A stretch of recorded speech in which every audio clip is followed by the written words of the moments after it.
पद्मनाभप्रियां देवीं पद्माक्षीं पद्मवासिनीं पद्मवक्त्रां पद्महस्तां वन्दे पद्मामहर्निशम्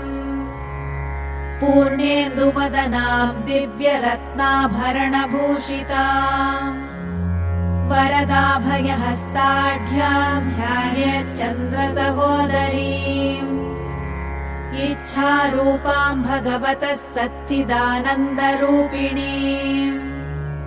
सर्वज्ञां सर्वजननीं विष्णुवक्षस्थलालयाम् दयालुमनिशं ध्यायेत् सुखसिद्धिस्वरूपिणीम् हरिः ॐ नित्यागतानन्त नित्यानन्दिनी जनरञ्जनी